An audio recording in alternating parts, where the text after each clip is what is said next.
श्री शिवाय नमस्तु भयम। दोस्तों, जैसा कि आप सभी लोग जानते हैं कि 10 मार्च 2026 यानी मंगलवार को पड़ रही है चैत्र मास की शीतला सप्तमी तिथि। और दोस्तों, यह वह तिथि है जो चैत्र मास में पड़ने वाली सबसे बड़ी तिथि है, क्योंकि यह मंगलवार के दिन पड़ रही है और इसका बहुत ही बड़ा और विशेष महत्व होता है। पूज्य गुरु जी ने कहा है कि अगर कभी भी मौका लग जाए और चैत्र महीने की शीतला सप्तमी मंगलवार को पड़ जाए तो आप लोगों को एक छुटकी काला तिल वाला उपाय तो अवश्य ही करना चाहिए। इन दोनों का संयोग बहुत ही कम आता है। इसी के साथ में गुरुजी ने अपनी शिव पुराण कथा में बताया है कि इस दिन आपको एक छुटकी काला तिल वाला उपाय तो आपको अवश्य ही करना चाहिए, क्योंकि ऐसा दिन पूरे साल में सिर्फ एक ही बार आता है। और दोस्तों, आप सभी लोग जानते हो कि मंगलवार शीतला सप्तमी का अगर सबसे बड़ा कोई उपाय है तो वह एक छुटकी काला तिल वाला उपाय है।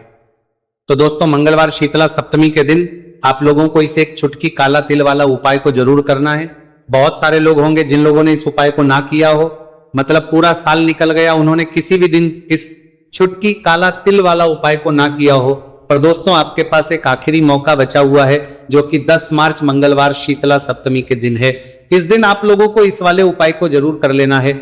भले ही आपने पूरे महीने भर इस उपाय को ना किया हो, पर अगर आपने इस महीने के मंगलवार शीतला सप्तमी के दिन अगर इस वाले उपाय को कर लिया तो आपको इस उपाय को करने का वह फल मिलेगा जिसकी आपने कभी कल्पना भी नहीं करी होगी। इसीलिए आप लोग इस वाले उपाय को एक बार जरूर कर लेना है, ताकि आप लोगों के हाथ से यह मौका ना जा सके और आपको इस उपाय को करने का फल मिल सके। दोस्तों, यह उपाय पंडित जी ने अपनी अभी की ही श्री शिव महापुराण की कथा में बताया है। उपाय को आज हम आपको बहुत अच्छे से समझाने वाले हैं। इस वीडियो को देखने के बाद इस उपाय को समझने के लिए आपको कोई और वीडियो को देखने की जरूरत नहीं पड़ेगी। तो चलिए दोस्तों, उपाय को शुरू करते हैं। देखिए, ये इस चैत्र महीने के मंगलवार शीतला सप्तमी के दिन ये इतना खास होता है, इतना महत्वपूर्ण होता है, देखा गया है। कभी कभी बड़े बड़े पूजा पाठ अनुष्ठान से जो मनोकामना पूर्ण नहीं होते, वह चैत्र महीने की मंगलवार शीतला सप्तमी के दिन एक छोटे से उपाय करने से ही आपकी मनोकामना पूर्ण हो है। और बहुत सारे लोगों ने इस उपाय को किया भी है और उनको इस उपाय को करने का फल भी जरूर मिला है। अगर आप लोग भी इस उपाय को करना चाहते हैं तो आप इस उपाय को पहले अच्छे से समझ लेना, सुन लेना, उसके बाद करना। आपको इस उपाय का फल जरूर मिलेगा। और इस उपाय को कर लेने से आपके घर में चाहे किसी भी प्रकार की दोहक और समस्या क्यों ना चल रही हो, आपको उसका कारण भी नहीं पता है कि भाई यह समस्या किस कारण से चल रही, उसका कुछ भी कारण हो सकता है, जैसे पितृ दोष हो सकता है या किसी भी तरह का मंगल दोष भी हो सकता है। तो इस दिन आप लोगों को यह वाला उपाय कर लेना है। ये एक ऐसा उपाय है जिस उपाय को अगर किसी विशेष दिन पर किया जाए तो भाई उस विशेष दिन का जो है वह तो हमें मिलता ही मिलता है, पर हमने उस दिन पर इस उपाय को किया है तो हमें उससे भी बड़ा फल मिलता है और फल बहुत जल्दी मिलता है, क्योंकि आप इस उपाय को बहुत ही बड़े और विशेष दिन पर रहे हो। तो चलिए अब उपाय के बारे में बात करते हैं, लेकिन उससे पहले आप लोगों को यह जानना आवश्यक है कि आखिर यह उपाय किस समय करना है, किसको करना है और कैसे करना है। तो चलिए हम आगे आपको वीडियो में एक एक करके बता देते हैं। लेकिन उससे पहले अगर आप लोग हमारे चैनल पर पहली बार आए हैं या फिर मेरी आवाज आज पहली बार सुन रहे हैं तो हमारे चैनल सनातन धर्म का संसार को सब्सक्राइब जरूर कर लेना और इस वीडियो को लाइक करके कमेंट बॉक्स में श्री शिवाय नमस्तु भयम ओम नमः शिवाय जरूर टाइप कर देना। तो दोस्तों, इस एक छुटकी काला तिल वाला उपाय को हमें इस मंगलवार शीतला सप्तमी के दिन कैसे करना है, किसको करना है, किस समय करना है और कहां पर करना है, ये सारे सवालों के जवाब आपको इस वीडियो में मिल जाएंगे। और जो ये वीडियो देखेगा भाई, उसको एक छुटकी काला तिल वाला उपाय जरूर करना चाहिए, क्योंकि इस दिन काला तिल का भी बहुत ही बड़ा और विशेष महत्व होता है। और बात आ जाए एक छुटकी काला तिल वाला उपाय की, तो ये सोने पे सुहागा वाली बात हो जाती है और ये एक बहुत ही बड़ा उपाय हो जाता है इस मंगलवार शीतला सप्तमी का। तो अब दोस्तों, इस एक छुटकी काला तिल वाला उपाय को आखिर करना किसको है, सबसे पहले हम लोग वो बात जान लेते हैं। तो देखो, घर की जो बड़ी माताएं बहनें होती हैं, उन माताओं बहनों में से कोई भी एक बड़ी माता बहन इस वाले उपाय को कर सकती है। और दोस्तों, अगर आप तो अपने घर में से सभी सदस्यों को भी इस उपाय को करवा सकते हैं। अगर किसी व्यक्ति की खुद की कोई मनोकामना है, खुद की कोई दुख और परेशानी है जो कि वो अपने लिए ही करना चाहता है इस वाले उपाय को, तो वो खुद अपने लिए भी कर सकता है। बाकी अगर कोई घर में से ऐसा है जो कि अपने पूरे घर परिवार की सुख और शांति के लिए ये वाला उपाय करना चाहता है तो भाई वो भी कर सकता है, उसमें भी कोई दिक्कत वाली बात नहीं है। कहने का मतलब है कि इस उपाय को हर एक सदस्य भी कर सकता है और पूरे घर परिवार के सदस्य के लिए घर की बड़ी माताओं बहनों में से कोई एक माता बहन भी कर सकती है। माताएं बहनें अगर घर में उपस्थित ना हो या वह यह वाला उपाय ना कर पा रही हो तो फिर घर का कोई बड़ा सदस्य भी इस एक छुटकी काला तिल वाला उपाय को कर सकता है, चाहे फिर वह पुरुष ही क्यों ना हो, उसमें कोई भी दिक्कत वाली बात नहीं है। उसके बाद में दोस्तों जो अगला प्रश्न निकल आता है वो ये आता है इस उपाय को लेकर कि आखिर इस उपाय को हमें किस समय करना है, सुबह के समय करना है कि शाम के समय करना है। तो देखो इस वाले उपाय को आप लोग सुबह के समय भी कर सकते हो और शाम के समय प्रदोष काल में भी कर सकते हो। अब अगर आप पूछो कि भाई सबसे उत्तम समय कौन सा रहेगा इसे एक छुटकी काला तिल वाला उपाय को करने का, तो हम आपसे बस यही कहेंगे कि इस उपाय को आप सुबह के समय करेंगे तो ज्यादा बेहतर होगा। बाकी अगर प्रदोष काल शाम के समय भी करेंगे तो भी अच्छा होगा, उसमें कोई भी दिक्कत वाली बात नहीं है। तो अब दोस्तों जो अगली सबसे बड़ी और महत्वपूर्ण बात आती है वही आती है कि सुबह अगर हम उपाय को करेंगे तो हमें कितने बजे से लेकर कितने बजे तक के बीच में करना है, और शाम के समय प्रदोष काल में करेंगे तो हमें कितने बजे से लेकर कितने बजे के बीच में करना है। तो देखो सुबह जितनी जल्दी हो सके आप उपाय को करने की कोशिश करना कि अगर किसी कारणवश लेट भी हो जाओ, थोड़ी देर भी हो जाए तो 10 या 11 बजे तक भी आप उपाय कर लेना, पर 12 बजे से ज्यादा देरी ना हो, ठीक है, इस बात का ध्यान रखना। उसके बाद में दोस्तों अगर शाम के समय प्रदोष काल की बात करें, प्रदोष काल का जो समय होता है वो शाम के 6 बजे से शुरू हो जाता है। मतलब शाम के 6 बजे से लेकर 7 बजे के बीच का जो समय होता है ये समय प्रदोष काल का समय होता है। तो आप उपाय को 7 या 8 बजे के बीच में भी कर सकते हो। मतलब शाम के 6 बजे से रात 8 बजे के बीच में आप कभी भी इस वाले उपाय को कर सकते हो, उसमें कोई भी दिक्कत वाली बात नहीं है। देखिए यदि आपके जीवन में संकट बहुत ही अधिक चल रहे हो, समस्याएं बहुत ही अधिक चल ही हो, एक एक रूप खर्च करने आपको बस ओढ़ रहा है, भूमि से जुड़ी हुई कोई भी समस्या हो या फिर आपके विवाह से जुड़ी हुई कोई भी समस्या हो या आपके व्यापार से जुड़ी हुई कोई भी समस्या हो, तो आपकी यह सारी समस्या इस मंगलवार शीतला सप्तमी के दिन समाप्त होने वाली है। तो चलिए दोस्तों जानते हैं उस विशेष उपाय के बारे में। देखिए इस वीडियो में हम पूज्य गुरु जी द्वारा बताए गए 3 बहुत ही चमत्कारिक उपायों के बारे में जानेंगे। देखिए ये जो उपाय है आपके जीवन से दुर्भाग्य का तो अंत करेंगे ही साथ यदि आपके जीवन में धन की समस्या चल रही है तो वह सभी भी आपकी समाप्त हो जाएंगी। देखिए गुरुजी ने बताया है कि जब भी मंगलवार शीतला सप्तमी का दिन पड़े तो हमें कर्ज मुक्ति के लिए कुछ उपाय करने चाहिए। इसी के साथ हमें धन प्राप्ति, भूमि से जुड़े कार्यों और विवाह के लिए भी उपाय करने चाहिए। तो चलिए दोस्तों जानते हैं गुरुजी द्वारा बताए गए सबसे पहले उपाय के बारे में।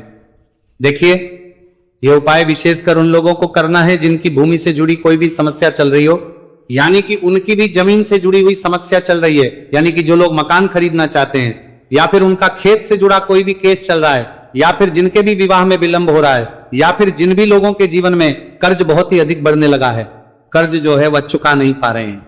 तो गुरुजी ने कहा है कि ऐसे लोगों को यह उपाय करना चाहिए। देखिए इस उपाय के लिए आपको थोड़े से काले तिल ले लेने हैं।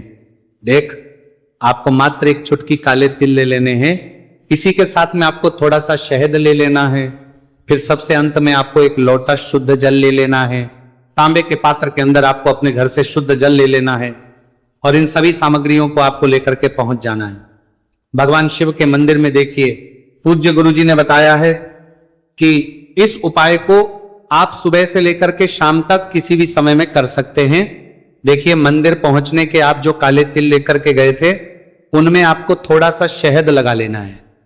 देखिए आप जो शहद लेकर के आए हैं उस शहद में आपको ये काले तिल अच्छे से डुबो देना है और शहद से युक्त ये जो काले तिल हैं इन्हें आपको शिवलिंग पर अर्पित कर देने हैं या फिर आपको शिवलिंग के चारों तरफ अच्छे से काले तिल का लेपन कर देना है। पूज्य गुरुजी ने बताया है कि लेपन करते समय यदि आपके जीवन में कर्ज से जुड़ी समस्याएं चल रही हैं, लेपन करते समय आपको आर्यन मुक्तेश्वर महादेव का स्मरण करना है या फिर आपके जीवन में विवाह से संबंधित या फिर जमीन से संबंधित कोई भी समस्या चल रही है तो फिर आपको मंगलेश्वर महादेव का स्मरण करना है।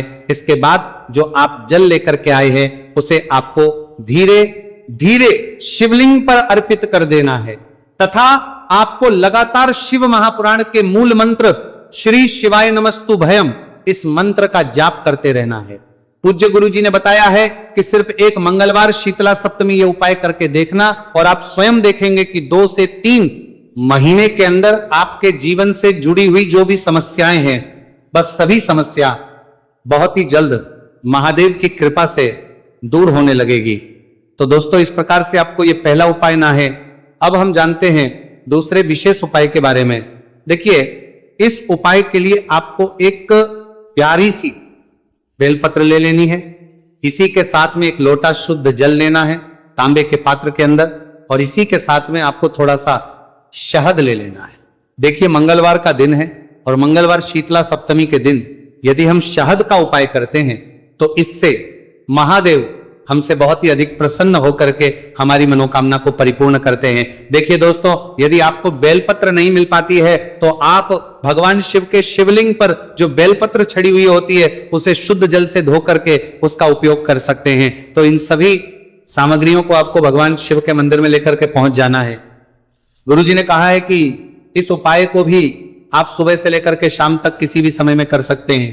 देखिए मंदिर पहुंचने के बाद आपके पास जो एक बेलपत्र है और बेलपत्र की जो सबसे बड़ी वाली पत्ती होती है और उसकी जो चिकनी साइड होती है उस पर आपको अच्छे से शहद का लेपन कर देना है। यानी कि बेलपत्र की बड़ी वाली पत्ती पर पूरी ही पत्ती पर अच्छे से शहद लगा देना है। अब देखिए ये जो बेलपत्र है इसे आपको अपने सीधे हाथ की हथेली पर रखना है और आपके जो भी कार्य अटक रहे हैं। देखिए बहुत से लोग ऐसे होते हैं जो अपने नौकरी को प्राप्त करने के लिए सालों से तैयारी करते हैं लेकिन उनको नौकरी नहीं प्राप्त हो पाती है। बहुत से ऐसे लोग होते हैं जो बहुत ही मेहनत करते हैं, धन भक्ति के लिए बहुत अधिक प्रयास करते हैं लेकिन फिर भी उनको धन प्राप्त नहीं हो पाता है। तो गुरुजी ने बताया है कि जब भी आपको अपने कार्यों में सफलता ना मिले तो फिर आपको मंगलवार के दिन इस उपाय को अवश्य करना चाहिए। देखिए अब आपको जिस भी कार्य में सफलता प्राप्ति करनी है उस कार्य को सफल बनाने के लिए आपको महादेव से प्रार्थना कर लेनी है और फिर ये जो एक बेलपत्र है इसे आपको भगवान शिव के शिवलिंग पर अर्पित कर देनी है। देखिए बेलपत्र की चिकनी साइड जिस पर आपने शहद लगाए हैं वह शिवलिंग से स्पर्श रहेगी और इसकी जो डंडी है वह आपको जलाधारी की ओर रखनी है। इस प्रकार से आपको यह बेलपत्र अर्पित कर देनी है। अब देखिए आप जो एक लोटा जल लेकर के आए हैं उसे आपको भगवान शिव के शिवलिंग पर धीरे धीरे अर्पित कर देना है। श्री शिवाय नमस्तु भयम इस मंत्र का जाप करते हुए देखिए जैसे ही यह जल शिवलिंग से होकर के जलाधारी की ओर बह करके आएगा तो इसे आपको थोड़ा सा अपने सीधे हाथ की हथेली में झेल लेना है। इस जल को आपको अपनी दोनों आंखों पर लगा लेना है और इस जल का थोड़ा सा छिड़काव आपको अपने शरीर पर कर लेना है। पूज्य गुरु जी ने बताया है कि जब भी हम मंगलवार के दिन शहद वाली बेलपत्र शिवलिंग पर अर्पित करते हैं तो इससे हमें महादेव हर कार्य में सफलता प्राप्त करवाते हैं। यदि हमें अपनी मेहनत करने के बावजूद भी पर्याप्त मात्रा में सफलता नहीं मिल पा रही है तो गुरुजी ने कहा है कि आपको मंगलवार शीतला सप्तमी के दिन ये चमत्कारिक उपाय अवश्य ही कर लेना है। अब दोस्तों हम जान लेते हैं गुरुजी द्वारा बताए गए तीसरे विशेष उपाय के बारे में। देखिए इस उपाय के लिए भी आपको मात्र एक लोटा शुद्ध जल ले लेना है तांबे के पात्र के अंदर। फिर इसी के साथ में आपको एक प्यारी सी बेलपत्र ले लेनी है। बेलपत्र आपको ध्यान रखना है कि कैसे भी कटी हुई खंडित नहीं होनी चाहिए। अब देखिए मात्र 2 सामग्री लेकर आपको भगवान शिव के मंदिर में पहुंच जाना है। पूज्य गुरुजी ने बताया है कि यह उपाय विशेषकर उन लोगों को करना है जिनकी कोई भी विशेष मनोकामनाएं जो कई दिनों से परिपूर्ण नहीं हो पा रही है, चाहे वह विवाह से संबंधित हो, नौकरी से संबंधित हो, व्यापार से संबंधित हो, चाहे किसी भी प्रकार की मनोकामना है जो परिपूर्ण नहीं हो पा रही है तो उसके लिए आपको यह उपाय करना है। देखिए इस उपाय को भी आप सुबह से कि शाम तक किसी भी समय में कर सकते हैं। देखिए मंदिर पहुंचने के बाद सबसे पहले तो आप बेलपत्र लेकर के आए हैं, उसे आपको अपने सीधे हाथ की हथेली पर रखना है और आपको महादेव से प्रार्थना करनी है कि हे मेरे महादेव, मेरी ये जो मनोकामनाएं बहुत दिनों से अधूरी है, मैंने कई प्रकार के उपाय कर लिए हैं, कई प्रकार के व्रत कर लिए हैं, लेकिन अभी तक मेरी मनोकामना परिपूर्ण नहीं हो पाई है, तो उस मनोकामना को परिपूर्ण करने के लिए प्रार्थना करनी है और यह एक बेलपत्र आपको शिवलिंग पर अर्पित कर देनी है। देखिए बेलपत्र की जो चिकनी साइड है वह शिवलिंग से स्पर्श रहेगी और इसकी जो है वो आपको जलाधारी की ओर रखनी है। इस प्रकार से आपको ये बेलपत्र अर्पित कर देनी है। इसी प्रकार से आपको ये बेलपत्र अर्पित करनी है। अब देखिए, आप जो एक लोटा शुद्ध जल लेकर के आए हैं, इसे आपको धीरे धीरे शिवलिंग पर अर्पित कर देना है। इस मंत्र का जाप करते हुए देखिए, जल अर्पित करते हुए आपको कम से कम 11 बार श्री शिवाय नमस्तु भयम या फिर ओम नमः शिवाय इस मंत्र का जाप कर लेना है। पूज्य गुरु जी ने बताया है कि जो भी व्यक्ति 10 मार्च मंगलवार शीतला सप्तमी के दिन शिवलिंग के सामने इस उपाय को करता है तो उसकी जो भी मनोकामना है वह महादेव की कृपा से निश्चित ही परिपूर्ण हो जाती है। तो दोस्तों, यह थे पूज्य गुरु जी द्वारा बताए गए कुछ बहुत ही खास उपाय। अगर आपको जानकारी अच्छी लगी हो